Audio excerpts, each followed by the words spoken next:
के साथ फिर हम आ गए हैं नए टॉपिक के साथ। यहाँ पे प्रोजेक्टाइल मोशन के 5वें वीडियो में हम सीखेंगे टाइम ऑफ फ्लाइट निकालना, रेंज निकालना और मैक्सिमम हाइट निकालना। जब किसी पार्टिकल को हम किसी एंगल पे फेंकें और वो पैराबोलिक पाथ पे पास करे तो कितनी हाइट तक वो मैक्सिमली जा सकता है, या उसको वापस ग्राउंड पे आने के लिए कितना टाइम लगता है, या हॉरिजॉन्टल डायरेक्शन में वो कितना डिस्टेंस कवर करता है, ये देखते हैं हम। तो पहला आप निकालते हैं time of flight. Time of flight, time of flight, range और मैक्सिमम आपके स्कूल के में आता है क्वेश्चन निकालने के लिए कि पार्टिकल को इतने एंगल से फेंका गया तो उसका टाइम ऑफ फ्लाइट क्या होगा। तो हम मान लेते हैं यहाँ से एक पार्टिकल को ये कुछ इस तरीके का फेंका गया और इसको वेलोसिटी दिया गया u और थीटा एंगल पे इसको प्रोजेक्टाइल किया गया। इसके दो कंपोनेंट हो जाएंगे, ये हो जाएगा u cos थीटा और ये हो जाएगा u sin थीटा। यहाँ से initial velocity in x direction becomes u cos theta and initial velocity in y direction becomes u sin theta. Now the vertical component changes but horizontal component remains constant. अगर time निकालना है तो let the maximum point where its vertical velocity becomes 0 is known as a p point.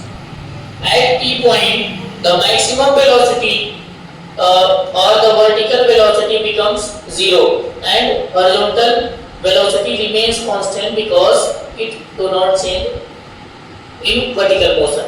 Horizontal velocity remains constant over all the motion.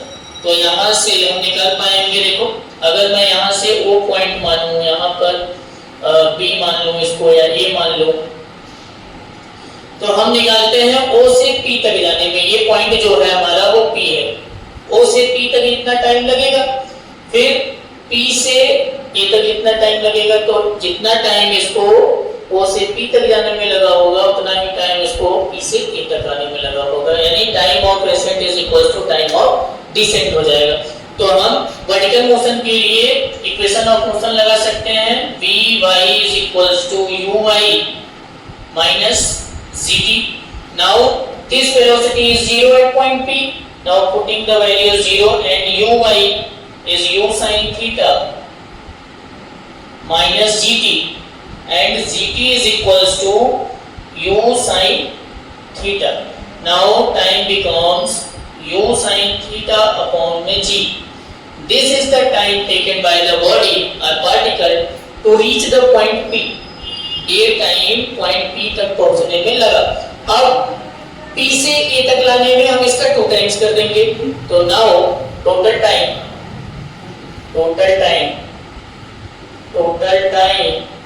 और time of flight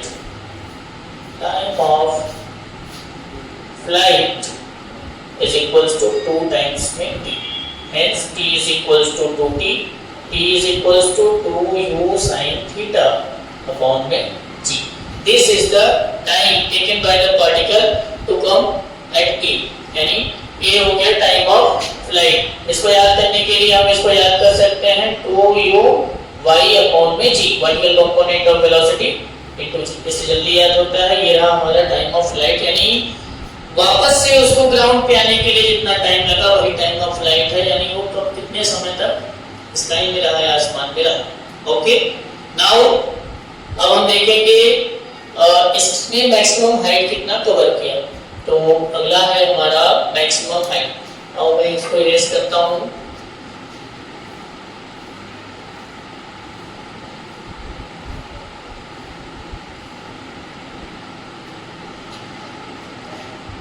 maximum height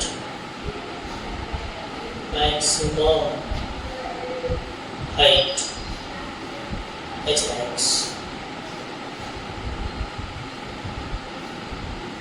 maximum height निकालने के लिए हम फिर से एक पार्टिकल को बना लेते हैं कुछ इस तरीके से और फिर से उसी को हम एक प्रोजेक्टाइल कर देते हैं। ये जो वेलोसिटी है वो u है। u के दो कंपोनेंट, अगर ये थीटा एंगल पे फेंका गया तो u cos थीटा और इसका ये कंपोनेंट हो जाएगा u sin theta. Now maximum height यहाँ पे अगर पॉइंट P है तो ये जो हॉरिजॉन्टल से डिस्टेंस होगा इसका, इसी को हम बोलेंगे h max, और P पॉइंट पे जो हमारा वर्टिकल वेलोसिटी है वो 0 हो जाएगा P पॉइंट पर।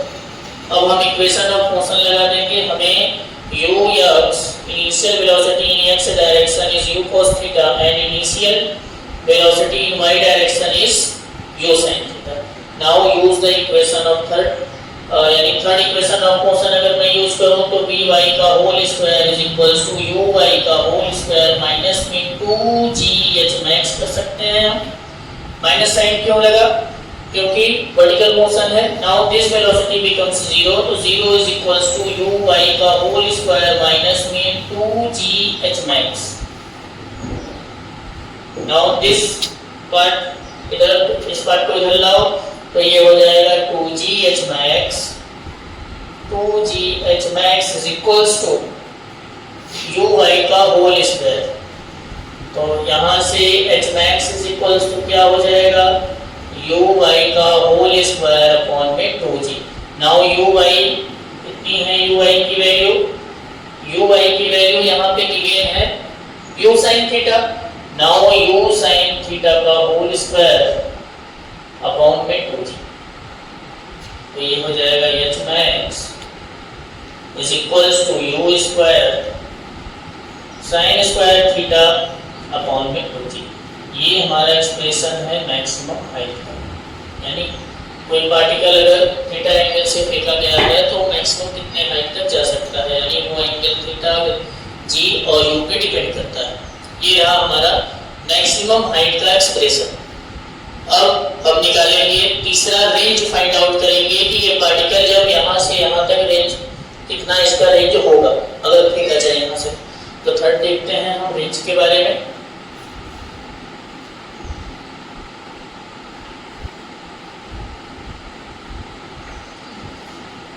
रेंज निकालने से पहले हम देख लेते हैं ये रेंज होता क्या है।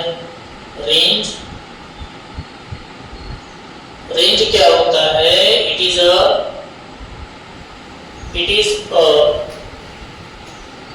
maximum distance covered by the body or object in x direction या हॉरिजॉन्टल डायरेक्शन। कहने का मतलब जब किसी पार्टिकल को हम फेंकेंगे और वो x डायरेक्शन या हॉरिजॉन्टल डायरेक्शन में जितना डिस्टेंस कवर करता है, ये O से लेकर के, अगर ये पॉइंट A है तो O से A तक के डिस्टेंस को ही हम बोलते हैं रेंज। और रेंज को हम कैपिटल R से अगर डिनोट करें तो ये हो जाएगा रेंज R। अब हमें फाइंड आउट करना है रेंज की वैल्यू, यानी इस रेंज की वैल्यू क्या है। तो फिर से ये y एक्सिस, ये x एक्सिस, इसको हमने u वेलोसिटी से फेंका है, ये जो एंगल है वो थीटा है, यहाँ पे कंपोनेंट हो जाएगा u cos थीटा, ये जो कंपोनेंट है वो हो जाएगा u sin थीटा। अब रेंज निकालने के लिए जो वेलोसिटी इन्वॉल्व होगा वो हॉरिजॉन्टल वाला होगा। हॉरिजॉन्टल की जो वेलोसिटी है वो u cos थीटा है, और टोटल टाइम इसको कितना लगा होगा यहाँ से यहाँ आने के लिए, t टाइम लगा होगा। तो अगर मैं, ये रेंज एक प्रकार का डिस्टेंस ही तो है, ये रेंज एक प्रकार का डिस्टेंस है, तो range is equals to horizontal, ये जो वेलोसिटी है इसका टाइम पीरियड से मल्टीप्लाई कर दें, तो रेंज इज इक्वल्स टू होता है horizontal velocity into time period.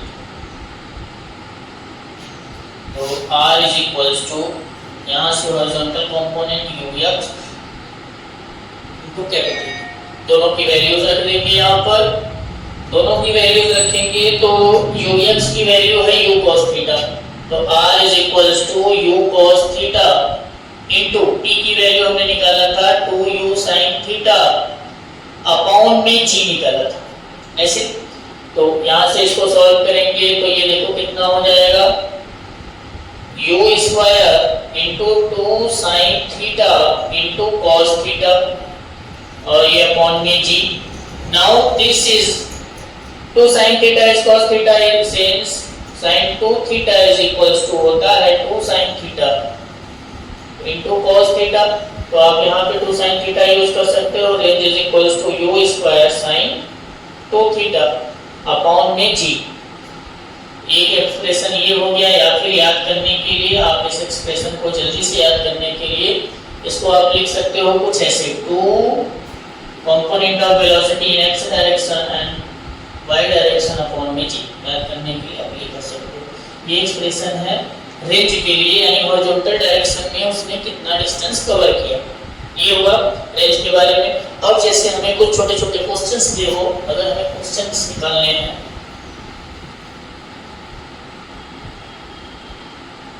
यहाँ से, अगर हमें क्वेश्चंस निकालने हैं इसके, अगर कोई पूछता है टाइम ऑफ फ्लाइट कितना है, टाइम ऑफ पीरियड कितना है, तो कैसे निकालेंगे। जैसे क्वेश्चन फर्स्ट,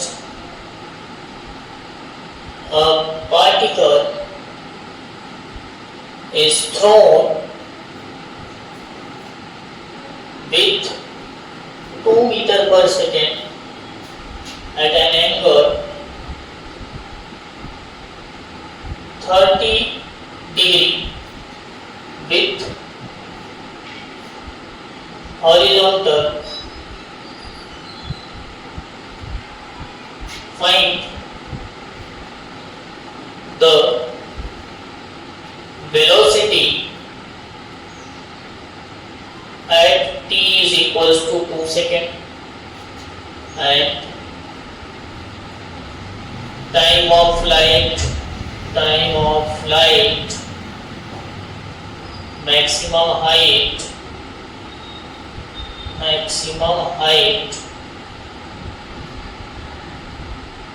and range। तो आपको इतने इंफॉर्मेशन निकालने हैं। A particle is thrown with 2 meter per second at angle 30 degree with horizontal. Find the velocity at t is equals to 2 second and t is equal at time of flight maximum height and range। तो एक particle को फेंका गया है, इस particle को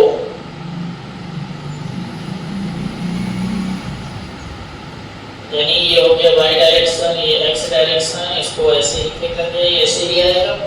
इसका जो स्पीड दिया है वो 2 मीटर पर सेकंड दिया हुआ है, ये एंगल दिया हुआ है 30। इस वेलोसिटी के दो कंपोनेंट हो जाएंगे, दो कंपोनेंट यानी कि ये हो जाएगा 2 cos 30 और ये वाला जो कंपोनेंट होगा वो 2 sin 30 हो जाएगा।